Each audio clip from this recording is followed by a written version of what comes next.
नमस्कार दोस्तों, स्वागत है आपका हमारे ट्रू लाइफ स्पिरिचुअल ज्ञान चैनल पर। आज हम एक अद्वितीय ग्रंथ श्रीमद् भगवद गीता के माध्यम से जीवन के मूल्य और मार्गदर्शन के विषय में बात करेंगे।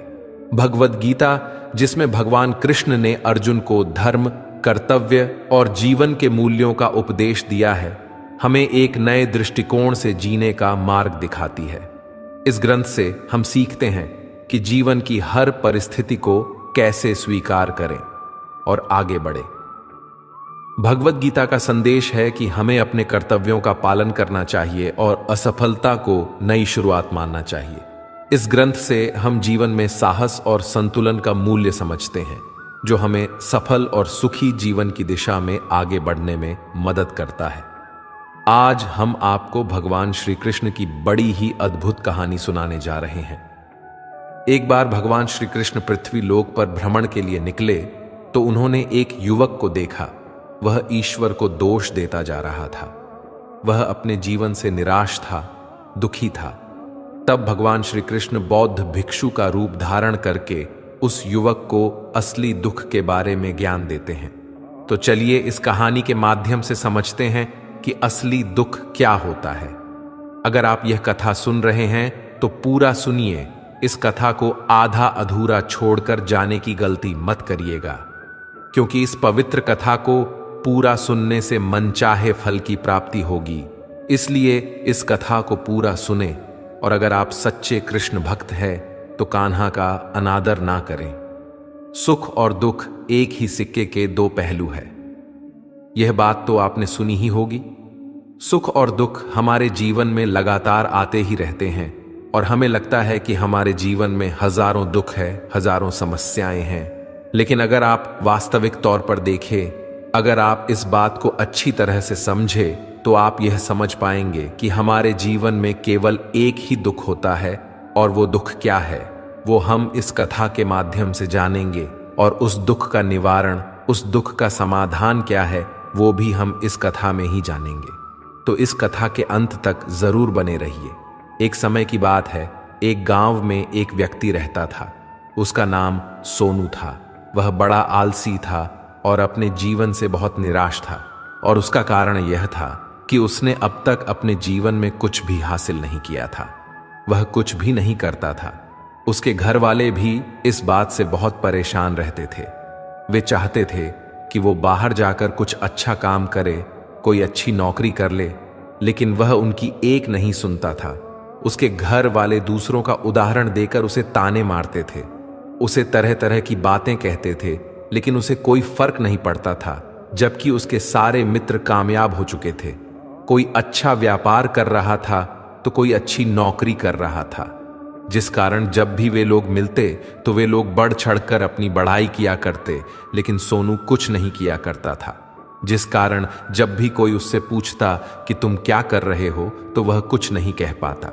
उसे यह कहने में बहुत शर्म महसूस होती थी कि वह कुछ नहीं करता। वह हमेशा सबसे केवल एक ही बात कहता था कि मैं कोशिश कर रहा हूं, लेकिन उसकी कोशिशों का कोई भी फल किसी को नजर नहीं आ रहा था। देखते ही देखते अब ऐसा समय आ चुका था कि सोनू सभी से मुंह छुपाता फिरता, ताकि कोई उससे यह ना पूछ ले कि तुम क्या करते हो, जिस कारण वह कभी किसी के सामने भी नहीं आता था। धीरे धीरे उसका मन दुखी होने लगा था। वह बहुत निराश रहने लगा था।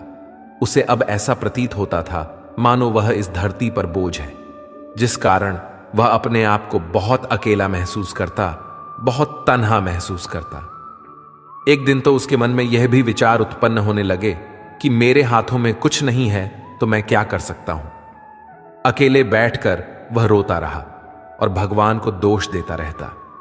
एक दिन छुपता छुपाता वह घर से निकलकर कहीं जा रहा था। तभी उसने रास्ते में देखा कि एक बौद्ध भिक्षु लोगों को प्रवचन दे रहे हैं, और प्रवचन में वह दुख की बातें कर रहे हैं।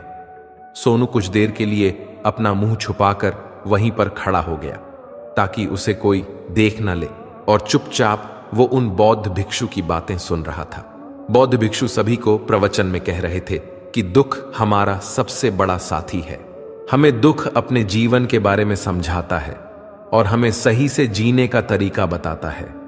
यह हमारे गुरु की तरह है जिससे हमें सीखना चाहिए। आप चाहे तो अपने जीवन में अपने दुखों को अपना गुरु बना सकते हैं और उससे सीख सकते हैं, या फिर आप चाहे तो अपने दुखों पर बैठकर रो सकते हैं, लेकिन इससे आपको कोई लाभ नहीं मिलेगा, बल्कि आप दिन ब दिन और कमजोर होते जाएंगे, निराश होते जाएंगे। सोनू छुप छुप कर उन बौद्ध भिक्षु की ये सारी बातें सुन रहा था। जैसे ही उपदेश खत्म हुआ, वह उन बौद्ध भिक्षु के पास पहुंचा। उन्हें प्रणाम करके वह कहता है, हे महात्मा, अभी आप कुछ देर पहले दुख को गुरु बता रहे थे। आप कह रहे थे कि दुखों से हमें सीखना चाहिए, हमें उन्हें अपना गुरु बनाना चाहिए। लेकिन मैं भी तो अपने दुखों से परेशान हूं, अपने जीवन से परेशान हूं। मैंने अब तक जो दुख झेला है, मुझे तो कभी ऐसा प्रतीत नहीं हुआ कि मेरे दुख मुझे कुछ सिखा रहे हैं, बल्कि मुझे तो हमेशा यही लगता है कि वो मुझे पीड़ा दे रहे हैं, तकलीफ दे रहे हैं, और दुख की पीड़ा बहुत भयंकर होती है। ऐसा लगता है अब इसके बाद हमारा जीवन समाप्त हो जाएगा, इसके बाद हमें कुछ नहीं मिलने वाला। यहां तक कि हमें मृत्यु भी उसके सामने कम लगती है जब लोग ताने मारते हैं। जब लोग यह कहते हैं कि तुम क्या कर रहे हो, तो मन को बहुत ठेस पहुंचती है और मैं उनसे कुछ नहीं कह पाता। सोनू की ये सारी बातें सुनकर वह बौद्ध भिक्षु सोनू से कहते हैं, बेटा, तुम्हें क्या दुख है और तुम दुख के बारे में ऐसी बातें क्यों कर रहे हो? सोनू ने अपने ऊपर बीती हुई सारी बातें उन बौद्ध भिक्षु को बता दी और कहने लगा, हे महात्मा, क्या आपके पास मेरे दुख का कोई समाधान है? सोनू की यह बात सुनकर वो बौद्ध भिक्षु मुस्कुराने लगे और सोनू से कहते हैं, बेटा, जब तुम्हारे जीवन में कोई असली दुख आए तब तुम मेरे पास आना, मैं उसका समाधान तुम्हें अवश्य बताऊंगा। उन बौद्ध भिक्षु की ये बात सुनकर सोनू थोड़ा सा अचरज में पड़ गया। उसे यह समझ नहीं आ रहा था कि क्या उसने अब तक जो दुख झेला है वह असली दुख नहीं है। उसने जो अब तक पीड़ाएं सही हैं, जो ताने सहे हैं, जो तकलीफें उठाई हैं, क्या वह असली दुख नहीं है? आगे वह मन ही मन खुद से कहता है कि जब मुझे मेरे अपने ही नहीं समझ पाए तो ये बौद्ध भिक्षु मुझे क्या समझेंगे। इतना सोचकर वह वहां से चला गया।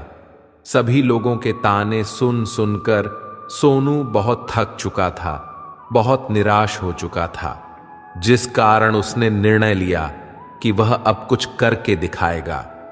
उसने अपने पिता से थोड़ा सा धन लिया और उस धन से उसने एक व्यापार शुरू किया। उसके पिता बहुत खुश थे कि कम से कम मेरा बेटा कुछ करने का प्रयास तो कर रहा है, लेकिन उसे व्यापार में कोई सफलता नहीं मिल रही थी, जिस कारण वो बहुत ही हताश हो चुका था। उसे यह समझ नहीं आ रहा था कि वह क्या करे, किस तरह से अपने व्यापार को आगे बढ़ाए। तभी उसके पिता ने उससे कहा, बेटा, कोई बात नहीं, इसी तरह से प्रयास करते रहो, आज नहीं तो कल सफलता अवश्य मिलेगी। सोनू ने अपने पिता की बात मानी और अपने व्यापार में और भी कड़ी मेहनत करने लगा। धीरे धीरे उसे सफलता मिलने लगी और फिर उसने रफ्तार पकड़ ली। देखते ही देखे केवल 3 सालों के अंदर वह एक बहुत बड़ा व्यापारी बन गया। अब उसके पास धन दौलत की कोई कमी नहीं थी। लोग जो उसे पहले नापसंद किया करते थे, अब उसे पसंद करते थे, उसकी चिंता करते थे, उसके कार्यों की सराहना करते थे। उसके माता पिता भी अब अपने बेटे से बहुत खुश थे और उसकी सफलता से अत्यंत प्रसन्न थे। धीरे धीरे सोनू के मित्रों की संख्या लगातार बढ़ती जा रही थी। सोनू के कुछ मित्रों ने उसे यह भी सलाह दी कि उसे अपना व्यापार और तेजी से बढ़ाना चाहिए, उसे और फैलाना चाहिए। जब तुम आज केवल इस नगर के सबसे बड़े व्यापारी हो, तब तुम इतना खुश हो, तुम्हारे साथ ये सारे लोग हैं। वहीं पर तुम सोचो कि जब तुम इस राज्य के सबसे बड़े व्यापारी बन जाओगे, तब तुम्हारे यहां पर लोगों की भीड़ लग जाएगी। लोग तुमसे मिलने के लिए समय मांगेंगे, यहां तक कि इस राज्य का राजा भी तुमसे मिलना चाहेगा, तुम्हारी तारीफ करेगा, और यदि कभी ऐसी जरूरत आ पड़ी तो वह तुमसे धन भी उधार लेने के लिए अवश्य आएगा। सोनू को अपने दोस्तों की यह बात बहुत पसंद आई। सोनू ने सोचा कि मेरे मित्र सही कह रहे हैं, मुझे अपने व्यापार को और बड़ा करना चाहिए और फैलाना चाहिए, तभी तो हर कोई मेरे बारे में जान सकेगा, हर कोई मुझे पहचानेगा। उसने बिना देरी किए अपने समय को बिना गंवाए अपने व्यापार में और मेहनत करने लगा। लेकिन अब की बार उसके मन में धैर्य नहीं था, जिस कारण उसने कुछ अनुचित कदम उठाए ताकि उसका व्यापार जल्दी से जल्दी और बड़ा हो जाए। उसने कई लोगों से अधिक मात्रा में धन उधार ले लिया, जिससे उसके ऊपर अब काफी आरण हो चुका था। और इतना ही नहीं, वो यहां तक नहीं रुका, उसने अधिक से अधिक मुनाफा कमाने के चक्कर में अपने माल की गुणवत्ता को भी खराब कर दिया, जिससे अब उसके माल में वह बात नहीं रह गई थी जो पहले हुआ करती थी। लेकिन वह अपने मित्रों की बात सुनता रहा। जैसा उसके मित्र कहते थे वो वैसा ही करता चला जा रहा था। यहां तक कि उसने अपने व्यापार को और भी तीव्रता से बढ़ाने के लिए उसने दूसरे छोटे व्यापारियों के खिलाफ षड्यंत्र भी रचना शुरू कर दिया, जिस कारण उसके मन में अब पहले जैसा सुकून नहीं था। उसे अब रातों को नींद नहीं आती थी। वह केवल एक ही विचार में लगा रहता था कि किस तरह से उसका व्यापार पूरे राज्य में फैल जाएगा और वह इस राज्य का सबसे बड़ा व्यापारी बन जाएगा, जिस कारण वह दिन रात केवल इसी मेहनत में लगा रहता कि उसका व्यापार जल्दी से जल्दी और बड़ा हो जाए। हालांकि उसके पास अब सब कुछ था, धन दौलत, घर, गाड़ियां, नौकर चाकर, सभी सुख सुविधाएं, लेकिन उसके बावजूद भी वो उन चीजों का लाभ नहीं उठा पा रहा था, क्योंकि उसका पूरा ध्यान केवल अपने व्यापार को और उन्नति पर ले जाने में लगा था। एक दिन सोनू अपने रथ पर बैठकर एक मार्ग से होकर गुजर रहा था। तभी रास्ते में उन गुरुवर का आश्रम आया। यह देखकर वो उन बौद्ध भिक्षु के पास गया और बौद्ध भिक्षु से कहने लगा, हे महात्मा, आपने कहा था कि जब मेरे जीवन में कोई असली दुख आए तब मैं आपके पास आऊं। इस कारण मैं यहां पर आया हूं।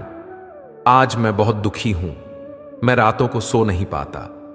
मेरे पास सब कुछ होते हुए भी मैं उनका लुफ्त नहीं उठा पाता। उसने अपनी सारी बातें एक एक करके उन बौद्ध भिक्षु को बता दी। तभी वह बौद्ध भिक्षु सोनू से कहते हैं, बेटा, जब तुम पहली बार आए थे तब भी तुम बहुत दुखी थे, लेकिन तब तुमने अपने दुख से क्या सीखा था? इसके जवाब में सोनू उन बौद्ध भिक्षु से कहता है, हे महात्मा, जब मैं अपने जीवन में कुछ नहीं कर पा रहा था तब मैंने अपने दुखों से यह सीखा था कि केवल सोचने मात्र से कुछ नहीं होगा। उसके लिए हमें कुछ करना भी पड़ेगा, और केवल कोई कर्म करना ही हमें सफल नहीं बनाता, बल्कि उस कर्म को उसके अंजाम तक पहुंचना हमें सफल बनाता है। फिर चाहे रास्ता कैसा भी हो, फिर चाहे परिस्थितियां कैसी भी क्यों ना हो, फिर चाहे कितनी भी बाधाएं आपके रास्ते में क्यों ना आ जाएं, चाहे ऐसा क्यों ना लगने लगे कि अब आपके जीवन में कुछ नहीं बचा और आप कुछ नहीं कर सकते, तब भी हौसला बनाए रखें, उम्मीद ना छोड़ें और आप अपने कार्य पर डटे रहे, ये सोचकर कि जब तक मैं अपने कार्य को सफल नहीं कर लेता, जब तक मैं अपने लक्ष्य तक नहीं पहुंच जाता, तब तक मैं इस कार्य को करता रहूंगा। मैं इस कार्य में अवश्य सफल होकर ही रहूंगा, जबकि बाकी लोग केवल सफल लोगों को महत्व देते हैं, उनके कर्मों को नहीं। सोनू की ये सारी बातें सुनकर वह बौद्ध भिक्षु मुस्कुराने लगे और सोनू से कहते हैं, बेटा, जब तुम्हारे जीवन में असली दुख आए तब तुम मेरे पास आना, मैं तुम्हारी समस्या का समाधान अवश्य करूंगा। इतना कहकर वह बौद्ध भिक्षु वहां से उठकर चले गए। सोनू एक बार फिर से उनकी ये बातें सुनकर आश्चर्यचकित रह गया। उसे अब यह समझ नहीं आ रहा था कि क्या उसने जो दुख देखा है, उसने जो तकलीफें अब तक सही है, क्या वह असली दुख नहीं है।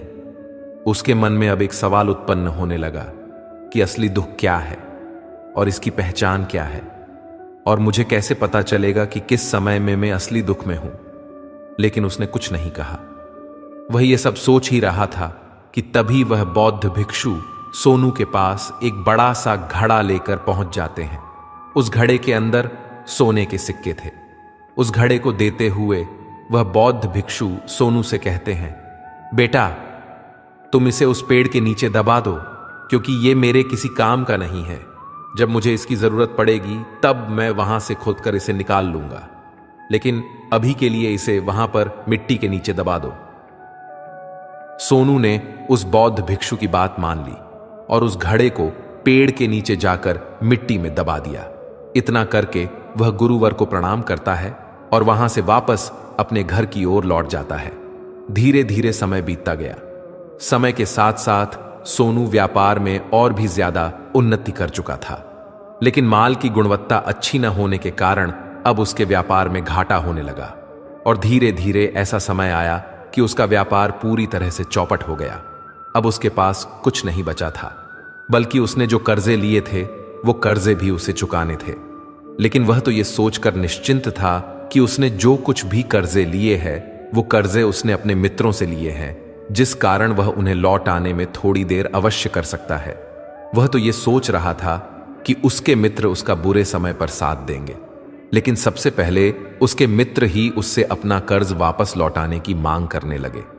तब सोनू को एहसास हुआ कि कोई भी अपना नहीं है। उसने अपने मित्रों से उस कर्ज को लौटाने के लिए थोड़ी सी मोहलत मांगी, लेकिन सोनू के किसी भी मित्र ने उसे कर्ज लौटाने के लिए वह मोहलत नहीं दी, बल्कि वे लोग उसे जान से मारने की धमकी देने लगे। अपने मित्रों के मुंह से यह सब सुनकर सोनू बहुत ही आश्चर्यचकित रह गया।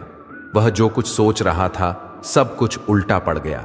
जिस व्यापार के चलते उसके मित्र बने थे, इतने शुभचिंतक बने थे, वे सब उससे दूर जाने लगे थे। हर कोई उससे पीछा छुड़ाना चाहता था, कोई भी उसका साथ नहीं देना चाहता था। धीरे धीरे उसकी सारी संपत्ति नीलाम हो गई। अब उसके पास कुछ नहीं बचा था। वह सड़क पर आ चुका था। उसने हार मानकर अपने माता पिता से कहा, पिताजी मेरी मदद कीजिए, मेरे ऊपर बहुत आरण है, मुझे उसे लौटाना है, कृपा करके मुझे थोड़ा सा धन दे दीजिए। इस पर सोनू के पिता ने सोनू से कहा, बेटा मेरे पास तो ले देकर बस यही एक छोटा सा घर है। अगर ये अभी मैं तुम्हें दे दूं, यदि मैं इसे भी बेच दूं तो मैं और तुम्हारी मां कहां रहेंगे? हमें दर दर की ठोकरें खानी पड़ेगी, हमें सड़कों पर भीख मांगनी पड़ेगी। ले देकर अब हमारे पास केवल यही संपत्ति बची है, इसलिए मैं तुमसे क्षमा मांगता हूं। अपने माता पिता के मुख से यह सुनकर सोनू चुपचाप वहां से चला गया और मन ही मन सोच रहा था कि अब मेरे पास कुछ नहीं बचा, जो था वह तो सब लुट गया, बर्बाद हो गया। अब मैं जीकर क्या करूंगा? अब मेरे पास केवल एक ही रास्ता है जिससे मैं अपने कर्जदारों से अपना पीछा छुड़ा सकता हूं। यह सोचता हुआ वो एक ऊंची पहाड़ी की ओर पहुंचा। वह पहाड़ी पर चढ़ता ही जा रहा था कि तभी उसे याद आया कि उन बौद्ध भिक्षु ने कहा था कि जब तुम पर असली दुख आए तभी तुम मेरे पास आना, मैं तुम्हारी समस्या का समाधान अवश्य करूंगा। यह सोचकर सोनू के मन में एक बार फिर उम्मीद की एक लहर दौड़ पड़ी। सोनू तुरंत दौड़ता हुआ उन बौद्ध भिक्षु के पास पहुंचा और सोनू ने उन्हें प्रणाम करके अपने ऊपर बीती हुई हर एक बात उन्हें बता दी और कहने लगा, हे महात्मा, आपने कहा था कि जब मेरे ऊपर असली दुख आएगा तब आप उसका समाधान अवश्य करेंगे। तभी वह बौद्ध भिक्षु सोनू की इस बात को सुनकर मुस्कुराने लगे और कहते हैं, बेटा कहां है असली दुख? जब तुम्हारे जीवन में असली दुख आएगा तो मैं उसका समाधान अवश्य करूंगा। उन बौद्ध भिक्षु के मुख से यह सुनकर सोनू के सब्र का बांध टूट गया और सोनू ने उन बौद्ध भिक्षु से कहा, हे महात्मा, आखिर ये असली दुख होता क्या है? क्या मैंने आज तक जो भी दुख झेला है, जो भी तकलीफें आज तक मैंने सही है, क्या ये दुख नहीं है? क्या इसे दुख नहीं कहते? तभी वो बौद्ध भिक्षु सोनू से कहते हैं, बेटा पहले तुम मुझे ये बताओ कि तुमने अपने दुख से क्या सीखा। इसका जवाब देते हुए सोनू उन बौद्ध भिक्षु से कहता है, हे महात्मा, मैंने तो यही देखा है कि जो लोग तुम्हारी तरक्की में तुम्हारा पीछा करते हैं, तुम्हारे साथ जुड़ते हैं, वे लोग तुम्हें अवश्य धोखा देंगे, क्योंकि ऐसे लोग बुरे समय पर तुम्हारा साथ नहीं देने वाले, बल्कि तुम्हारा फायदा उठाने का ही वह प्रयास करेंगे। इसलिए ऐसे लोगों पर भरोसा ना करें, बल्कि जो लोग तुम्हारी असफलता के समय पर, तुम्हारे बुरे समय पर तुम्हारे साथ खड़े हैं, वही तुम्हारे असली मित्र है और वही तुम्हारे साथ रहते हैं। और ऐसे लोग तुम्हें बहुत कम मिलते हैं, और जिन्हें ऐसे लोग मिलते हैं उन्हें हमेशा उनकी कदर करनी चाहिए। आगे सोनू उन बौद्ध भिक्षु से कहता है कि जब तुम कोई कार्य कर रहे हो तो उसे पूरी ईमानदारी से करो, धैर्य रखो, लालच ना करो और अपने लक्ष्य तक पहुंचने के लिए किसी के लिए भी कोई षड्यंत्र ना रचो, क्योंकि ऐसा करने से तुम्हारे साथ ही बुरा होगा और तुम हमेशा नुकसान में रहोगे। सोनू की सारी बातें सुनकर बौद्ध भिक्षु उस पेड़ के पास पहुंचे।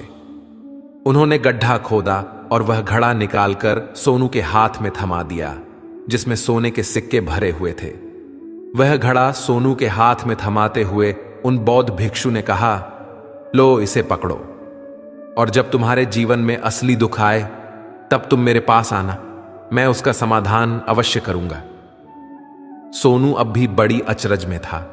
उसे यह समझ नहीं आ रहा था कि आखिर ये असली दुख है क्या, लेकिन उसने अपने हाथों में पड़े हुए उस घड़े को देखा जिसमें सोने के सिक्के थे, और यह देखकर उसे मन ही मन लगा कि चलो अब थोड़ी सी राहत अवश्य हो जाएगी। मैं अपने मित्रों का वो कर्ज लौटा सकता हूं और एक नया व्यापार भी फिर से आरंभ कर सकूंगा। उसने उन बौद्ध भिक्षु को प्रणाम किया, उनका धन्यवाद किया और वहां से चला गया। सोनू ने उन सोने के सिक्कों से सभी का कर्जा लौटा दिया और अपने लिए एक बार फिर से नया व्यापार शुरू किया।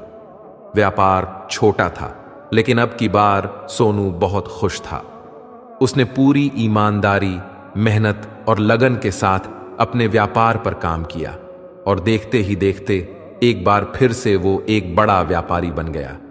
इस बार उसने कोई लालच नहीं किया और ना ही किसी के लिए कोई षड्यंत्र रचा, बल्कि पूरी ईमानदारी और मेहनत के साथ अपने व्यापार पर काम किया। लेकिन जैसे जैसे आप धनी होते जाते हैं, जैसे जैसे आप अमीर बनते जाते हैं, आपके मन में एक डर और उत्पन्न होने लगता है, और वो है अपनी दौलत को ना खो देना। जिस कारण लोग दान करना शुरू कर देते हैं, पुण्य करना शुरू कर देते हैं, लोगों की मदद करते हैं ताकि उनके जीवन में कभी कोई दुख ना आए। लेकिन यह जीवन सुख और दुख का संगम है, जिस कारण हर किसी को सुख और दुख से होकर गुजरना ही पड़ता है। इसी वजह से एक बार फिर से सोनू के जीवन में एक और दुख उत्पन्न हुआ। अब की बार उसके माता और पिता दोनों की मृत्यु हो गई। सोनू अपने माता पिता से बहुत प्रेम करता था, जिस कारण उसके मन को बहुत गहरा आघात पहुंचा। जब आखिरी बार वह उन्हें देख रहा था तो उसके मन में हजारों सवाल उत्पन्न होने लगे। वह अपने घर लौटा। घर लौटकर उसने देखा कि जिस संपत्ति के लिए वे हमेशा लड़ते झगड़ते रहते थे, आज उसकी देखभाल के लिए कोई नहीं था। उसके माता पिता ने जो भी मेहनत की, जो भी अपने जीवन में इकट्ठा किया, सब यही रह गया। लेकिन अब सब कुछ खत्म हो चुका था और सोनू का मन अब बहुत बेचैन हो रहा था। उसके मन में हजारों सवाल उत्पन्न हो रहे थे और वह अपने आप को बहुत अकेला महसूस कर रहा था। उसे बहुत खाली सा महसूस हो रहा था। उसने इधर उधर देखा, लेकिन उसे कुछ समझ नहीं आया। तभी उसे उन बौद्ध भिक्षु की याद आई। फिर वो तुरंत ही उन बौद्ध भिक्षु के पास पहुंचा। उसे देखते ही उन बौद्ध भिक्षु ने सोनू से सवाल किया, क्या बात है बेटा, क्या कोई फिर से दुख आन पड़ा? तभी सोनू ने कहा, नहीं गुरुदेव, अब तो सब ठीक है, लेकिन आज मेरे माता पिता की मृत्यु हो गई और मैं बहुत अकेला महसूस कर रहा हूं। मैं बहुत दुखी महसूस कर रहा हूं, जैसे कुछ खाली सा है, जैसे कुछ अकेलापन सा है। तभी वो बौद्ध भिक्षु सोनू से कहते हैं, बेटा, इसमें दुखी होने वाली बात क्या है? ये तो जीवन है, एक दिन तो सभी को जाना है। यहां पर कोई भी रहने नहीं आया और ना ही कोई रहेगा। हम सब एक ना एक दिन मृत्यु को प्राप्त हो ही जाएंगे, और मृत्यु कब आएगी ये किसी को नहीं पता। हो सकता है कि तुम्हारी मृत्यु कल ही हो जाए या फिर आज और अभी। ये सुनकर सोनू आश्चर्यचकित रह गया। उसने उन बौद्ध भिक्षु से कहा, हे महाराज, आप ये क्या कह रहे हैं? मैं तो अभी जवान हूं और मुझे तो अभी अपनी पूरी उम्र जीना है। मैं तो जीना चाहता हूं, कुछ करना चाहता हूं, और आप कह रहे हैं कि मैं कभी भी मृत्यु को प्राप्त हो सकता हूं। इस पर वो बौद्ध भिक्षु सोनू से कहते हैं, बंदे, इस भ्रम में मत रहना कि मृत्यु केवल बूढ़ों को आती है। बूढ़ों के सामने तो उनके जवान बच्चे तक मर जाते हैं। मृत्यु कभी किसी की उम्र देखकर नहीं आती और ना ही किसी को बताकर आती है। उन बौद्ध भिक्षु के मुख से ये सारी बातें सुनकर सोनू और भी ज्यादा बेचैन हो गया और वो चुपचाप वहां से चला गया। उसके मन का वह खालीपन अब भी वैसा ही था। वह अपने आप को बहुत अकेला महसूस कर रहा था। उसके बाद से उसका मन अपने व्यापार में भी नहीं लगता। जब भी वह कोई कार्य करता तो उसके मन में ढेर सारे प्रश्न उठने लगते। वह क्या कर रहा है, क्यों कर रहा है और उसने इस कार्य को क्यों किया। उसके मन में अब एक और प्रश्न उत्पन्न होने लगा था। क्या हम यहां पर केवल इसीलिए आते हैं कि इस जीवन को भोगे और एक दिन मृत्यु को प्राप्त हो जाए? वो ये समझ नहीं पा रहा था कि जीवन का असली मतलब क्या है। उसने कई विद्वानों से पूछा, अपनी तरफ से जो मुमकिन हो सकता था खोजबीन की, लेकिन उसे कोई जवाब नहीं मिल पा रहा था। और जब उसे कोई जवाब नहीं मिला तो उसका दुख और भी बढ़ गया, जिस कारण उसके मन की बेचैनी और भी बढ़ चुकी थी और उसे यह समझ नहीं आ रहा था कि वह क्या करे, कहां जाए, किससे पूछे। तभी उसे फिर से उन बौद्ध भिक्षु की याद आई। वह एक बार फिर से उन बौद्ध भिक्षु के पास पहुंचा और उसने अपने मन की सारी बातें उन गुरुवर को बता दी।